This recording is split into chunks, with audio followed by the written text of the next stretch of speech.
Assalamualaikum warahmatullahi wabarakatuh.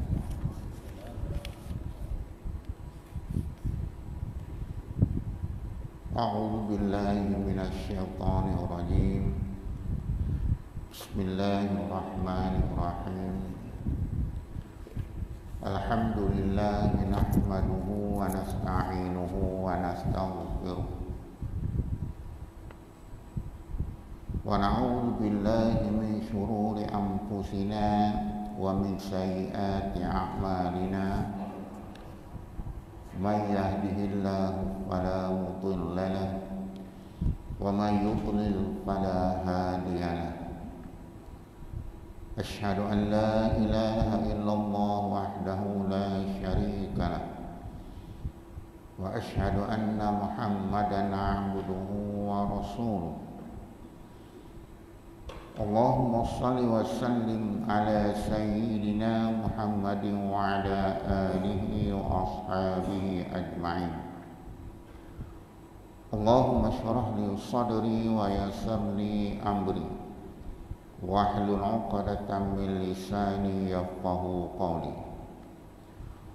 Allahumma barik lana fil maut wa fima ba'dal maut. Allahumma barik lana fil maut wa fima ba'dal maut. Allahumma barik lana fil maut wa fima ba'dal maut. Amma ba'd. Tuan-tuan dan puan-puan para jemaah yang dirahmati Allah sekalian, kita lihat muka surat 122 dalam kitab Matla'ah Badrin ini, kesinambungan daripada bab Kitabul Ijarah, satu maudhu', satu tajuk yang membicarakan hukum sewa menyewa. Kita berhenti itu pada 4 hari bulan 3. Tiga bulan lebih kita berhenti. Hari ini kita sambung balik muka surat 122. Di tengah-tengah itu, dan disyaratkan pada ujrah, maknanya pada sewa beli itu. Islam mengharuskan, membolehkan kita melaksanakan dalam muamalat ini, iaitu dengan melakukan perbuatan sewa menyewa. Maknanya kalau ada kenderaan, ada rumah, ada binatang, harus boleh disewakan, tetapi dengan syarat-syarat yang telah ditetapkan oleh syarak. Kita harus maklumi segala hukum yang telah ditetapkan oleh syarak, maka hendaklah kita akur supaya apa sahaja sumber yang kita perolehi menjadi halal di sisi syarak. Maknanya kalau kita makan hasil daripada kita mengerjakan pekerjaan sewa menyewa tadi, ia menjadi halal. Kerana apa, tuan-tuan? Apabila kita makan sesuatu benda yang menyalahi hukum syarak, dalam arti kata yang mudah tidak halal masuk ke dalam tubuh badan kita menjadi darah daging kita, maka impak dia, kesannya, belum lagi kita mati, belum lagi di saat hampir kepada maut, kita hidup di dunia ini pun dalam keadaan tidak berkat. Apa makna tidak berkat? Kehidupan kita di dalam kemurkaan Allah. Jiwa kita tidak tenteram, tidak tenang, dan sebagainya. Ibadah kita tidak tentu, malas untuk beribadah. Itulah di antara punca-punca dia. Jadi mudah-mudahan apabila kita memahami secara terperinci berhubung dengan hukum sewa menyewa ini, maka mudah-mudahan sumber yang kita perolehi itu diberkati oleh Allah. Kita tidak nafikan ada di antara umat ini yang memperolehi sumber pendapatan dia, umpamanya dia banyak rumah sewa. Saya ada rakan itu, rumah sewa dia hampir 50 buah. Dahsyat tuan-tuan. Puluhan ribu sebulan. Dia kata dia tak ada kerja lain dah. Kerjanya mutik rumah sewa je, duit rumah sewa je. Itu sumber pendapatan dia.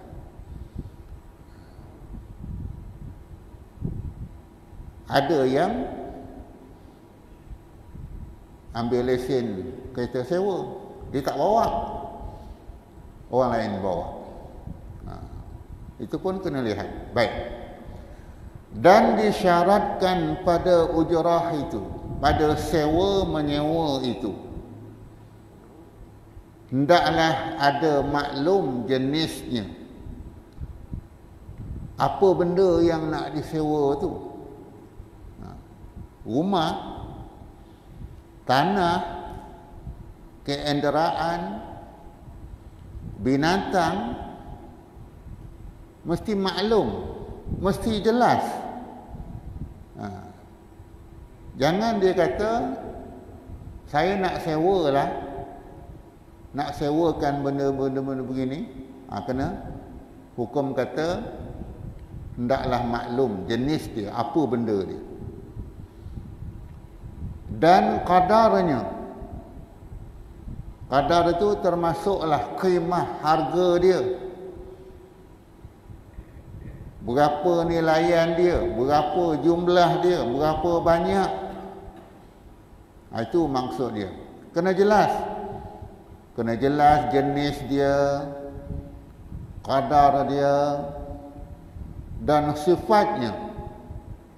Sifatnya ni maknanya rupa bentuk dia macam mana. Katalah dia nak sewakan rumah tu, jenis apa rumah tu? Semidi, rumah teres, rumah kampung, banglo, rumah kedai. Itu yang dikatakan jenisnya. Kadar dia, berapa bilik, berapa luas dia.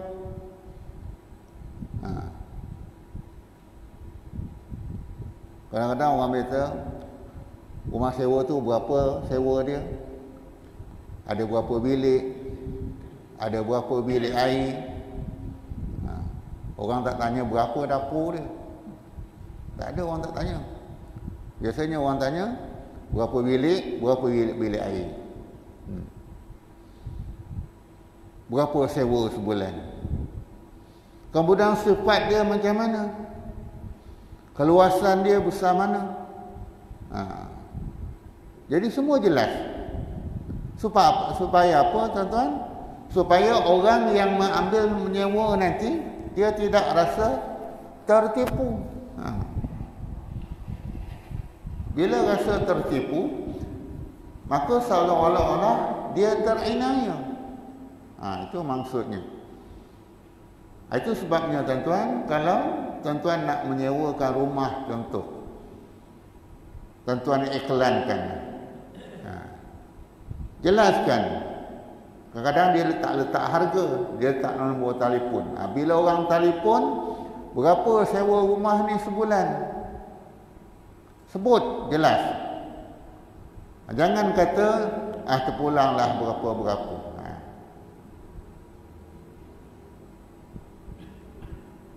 Berapa bilik? Ikutlah berapa bilik yang ada. Jangan. Kena jelas betul-betul. Itu maknanya kadar dia, sifat dia baik. Melainkan jika ada ia yang nak disewa itu muayyinah, dah ditentukan. Ini dia. Tak ada masalah. Contohnya katakanlah kereta sewa tu. Ini kereta dia. Ini rupa dia. Ini jenis kereta dia. Dah tentu dah. Baik. Maknanya benda yang muayyanah dah ditentukan, maka memadai dilihatkan akan dia. Maknanya kalau rumah tadi dah ditunjukkan, inilah rumah yang nak saya sewa ni. Inilah kereta yang nak saya sewakan ni. Maknanya benda yang muayyanah dah tentu dah. Itu sebabnya tuan-tuan kena jelas betul-betul. Oleh itu dia kata kalau benda yang muayyanah, maka memadai, cukup dengan dilihatkan akan dia. Kalau kebun, tanah nak disewakan, tunjukkan geran dia. Inilah tanah yang nak saya sewakan ni.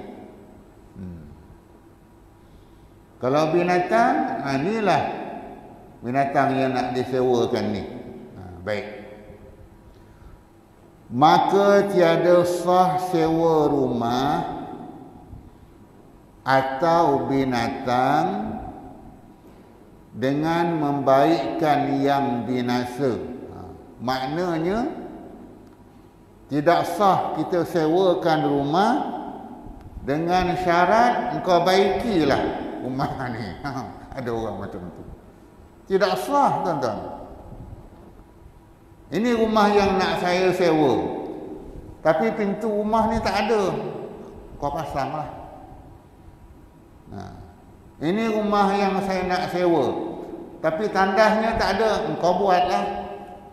Itu tak boleh. Maknanya kalau kita nak sewa kan, mesti lengkap, mesti komplit mengikut keperluan, kebiasaan. Jangan bila ada rosak, engkau baikilah. Lepas tu besok engkau sewalah, tolak daripada rumah bayaran sewa. Tak boleh tuan-tuan. Itu sebabnya kalau kita nak sewakan rumah, pastikan lampu, kipas semua berfungsi. Lepas tu kita buatlah perjanjian. Apa maksud perjanjian? Pertama, bayaran dia macam mana, kena jelaskan paling lewat berapa hari bulan. Kerosakan yang kecil-kecil baikilah. Kena buat. Kalau tidak nanti tuan-tuan, dah bertahun dia duduk rumah tu, tiba-tiba plasnya putus, lampu terbakar di telefon tuan rumah. Tuan rumah mentol terbakar. Tuan rumah plas tu rosak. Kena buat perjanjian. Katakanlah 3 bulan yang pertama ini, kalau berlaku kerosakan, boleh saya baiki kerosakan yang kecil-kecil. Ini dah 3 tahun dia duduk tuan-tuan, tiba-tiba mentol sebakar minta tuan rumah ganti. Tak kena. Itu maknanya kena jelas dalam perjanjian kita. Sebab kalau tidak nanti orang ada macam tu. Kecualilah kerosakan yang besar-besar. Itu yang maknanya tidak boleh, tidak sah sewa rumah atau binatang dengan membaikkan yang binasa. Umpamanya binatang tadi tak sihat, kau bawa lah pergi klinik dahulu, lepas tu barulah kau boleh sewa ke binatang ni. Tak boleh. Baik. Dan dengan diberikan upahnya, umpannya, maknanya kerana dijahilkan, diberi sogokan, tak boleh. Supaya apa? Orang tu terima. Allahu Akbar. Zaman mutakhirin ini tuan-tuan, macam-macam boleh berlaku.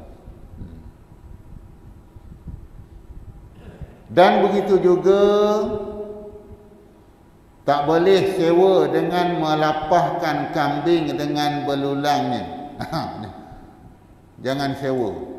Beri upah orang boleh. Dia ambil sewa melapah daging. Umpamanya kalau kita berkorban, kita sewakan, kita iklankan ada 10 ekor lembu ni, kita nak sewakan siapa yang nak melapah. Tak boleh. Sedangkan benda-benda yang itu adalah dengan upah, bukan sewa. Allah. Baik. Begitu juga dengan menggiling gandum dengan setengahnya. Sebab apa dia kata tak boleh? Kerana kalau binatang tadi kerana dijahilkan tebal belulangnya, binatang tadi macam umpamanya banyak tulang dia nak dilapah, atau tepung tadi dengan kadar tepung dia, jadi satu kerja pula dia nak buat. Dan kerana tiada kuasa memberi atas upahnya pada ketika itu. Sedangkan hukum kata benda-benda yang seumpama ini harus dengan diupah. Dahulu kita dah belajar dalam bab upah mengupah. Baik.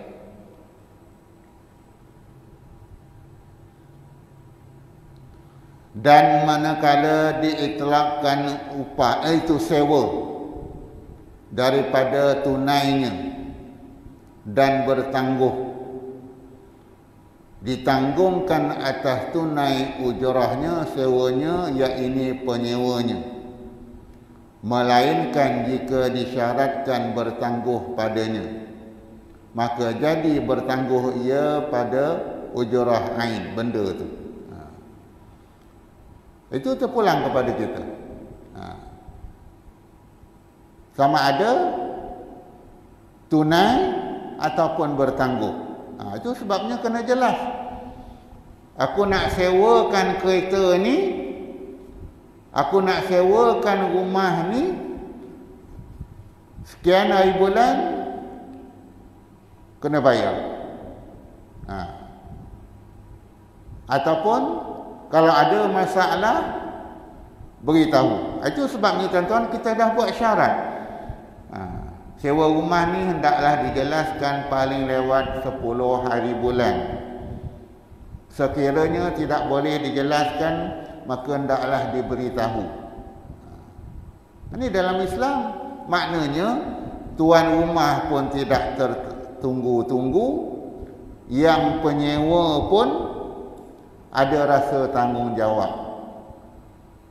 Tanggungjawab dia yang pertama sepatut dia jelaskan paling lewat 10 hari bulan. Tetapi oleh kerana Tuan rumah kata kalau engkau ada masalah, kau beritahu sebab apa tak boleh bayar. Tak ada masalah. Natijah dia apa tuan-tuan? Natijah supaya yang pertama tidak ada rasa syak wa sangka. Sangkaan buruk. Ini dah 15 hari bulan tak bayar-bayar lagi. Itu janji macam-macam. Tengok. Kan ada satu perasaan tu. Tapi kalau dah jelaskan betul-betul, tak ada masalah. Tuan punya sewa pun tak ada masalah, yang menyewa pun tak ada masalah. Itu maknanya. Baik.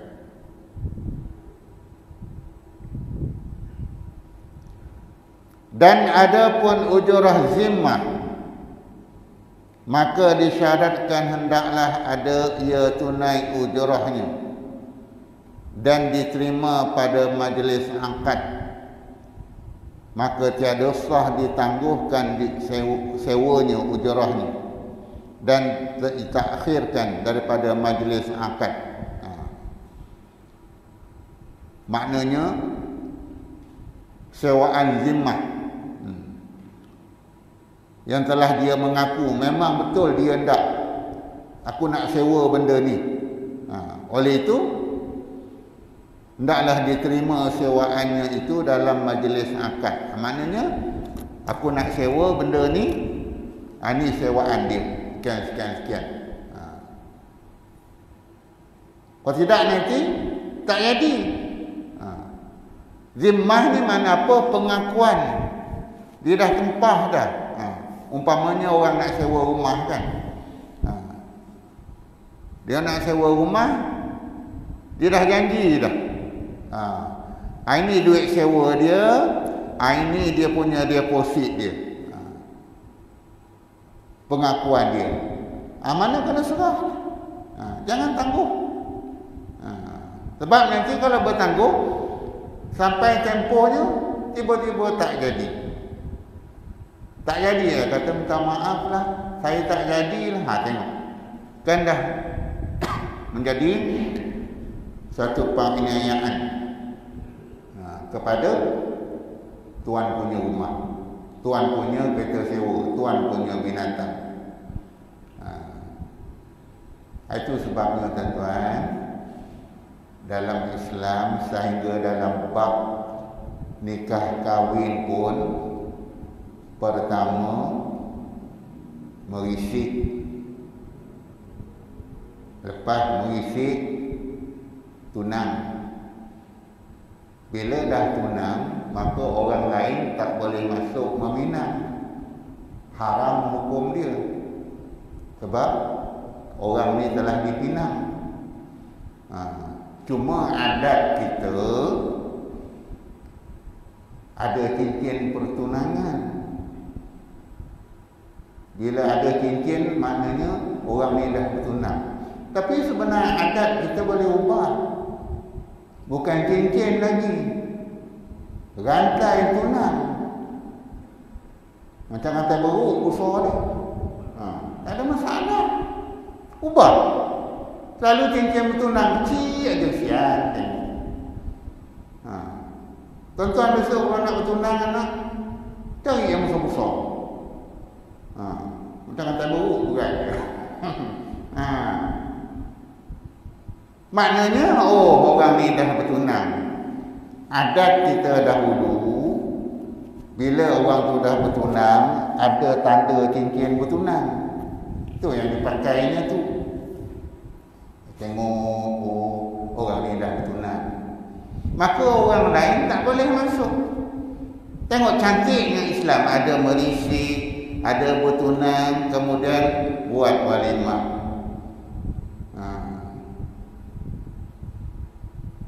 Sekarang ni dalam Muslim 2-3 bulan ni orang nikah saja. Akhirnya tak ada kenduri tuan-tuan. 2-3 tempat tu Ustaz tak jadi kenduri lah Ustaz, nampak. Orang kampung pun seronok, alhamdulillah dia kata. Tak ada keluar duit sumbang aku dia.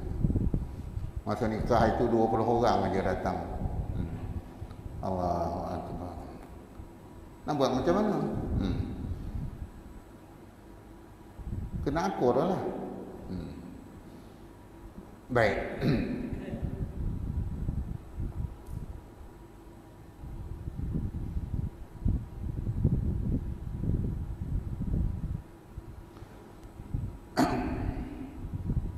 Dan tiada batal ijarah sewa menyewa tadi, sama ada ijarah ain ataupun ijarah zimmah. Dalam bab sewa menyewa tadi tidak terbatal dengan mati salah seorang daripada dua muta'aqidah ini, dua orang yang berakad tadi. Contoh, perjanjian rumah sewa antara si ayah dengan orang yang menyewa. Tiba-tiba ayah ni meninggal. Apakah terbatal? Tidak terbatal. Sehingga mana? Sehinggalah tamat waktu sewa dia. Katakanlah bapaknya dahulu telah berakad dengan penyewa, aku sewakan rumah ni dengan harga RM1,000 sebulan selama 1 tahun. Walaupun mati bapak dia, tetapi oleh kerana dalam akad tadi dia dah sebut tempohnya ialah 1 tahun, maka si anak tak boleh menaikkan harga. Jangan si anak kata, dulu 1,000 ni masa bapak saya ada, sedangkan dia dah janji setahun. Maknanya belum cukup tempoh setahun, walaupun mati bapak ni tadi, si anak tak boleh nak naikkan harga. Kalau dah habis tempoh setahun, pulanglah. Jadi kena faham. Itu sebabnya dia kata tidak terbatal perjanjian sewa, sama ada sewaan benda ataupun zimmah, dengan mati salah seorang daripada dua muta'aqidah ini. Siapa dia dua muta'aqidah ini? Iaitu yang menyewa, orang yang menyewa, dan yang menuntut sewa. Mana? Orang yang tuan punya sewa tadi. Dan tiada pula dengan mati kedua-duanya, bahkan kekal ujurahnya sewanya, kemudian daripada mati hingga selesai tempoh dia, masa dia. Maknanya kalau dua-dua pun mati, bapa dia mati dan orang yang menyewa pun mati juga, maka boleh tak si anak merubah perjanjian tadi? Tak boleh. Itu sebabnya disebut sehinggalah selesai masanya dan mengganti waris keduanya pada tempat keduanya pada menyempurnakan manfaat ain yang disewakan itu, dan pada mengambil sewanya jika belum diterima. Tengok cantiknya Islam tu. Maknanya walaupun tuan punya rumah tadi dan yang menyewa mati dah, tetapi belum sampai lagi tempoh perjanjian mengatakan rumah ni disewa dengan harga 1,000 selama 1 tahun, belum cukup tempoh 1 tahun, maka warisnya hendaklah akur dengan akad mereka tadi. Kadang-kadang anak ni perangai juga, dah mati, mula dia kata nak naikkan harga. Kadang-kadang tuan-tuan, realiti dalam masyarakat kita, dia nak naikkan harga sewa. Yang pertama, kadang-kadang dia buat alasan, dia kata rumah ni anak dia nak duduk. Sebenarnya dalam Islam tuan-tuan, katakanlah orang tu dah berjanji nak sewa, nak diberikan sewa kepada si Polan. Tiba-tiba anak kita daripada negeri lain nak balik ke kampung. Kita kata, tuan kena keluarlah, anak saya nak duduk. Adil tak dalam Islam? Tak boleh. Kecuali kita dah buat syarat. Apa syaratnya? Rumah ni besok kita buat perjanjian selama 1 tahun. Kalau lepas 1 tahun besok, kalau anak saya yang daripada negeri lain tu balik nak duduk, maka saya terpaksa utamakan anak saya. Itu tak apa. Tapi jangan belum sampai tempoh perjanjian 1 tahun, kita nak keluarkan orang tu. Allah, zalim tuan-tuan. Kadang-kadang kalau awak tak nak keluar, saya naikkan rumah sewa. Allah,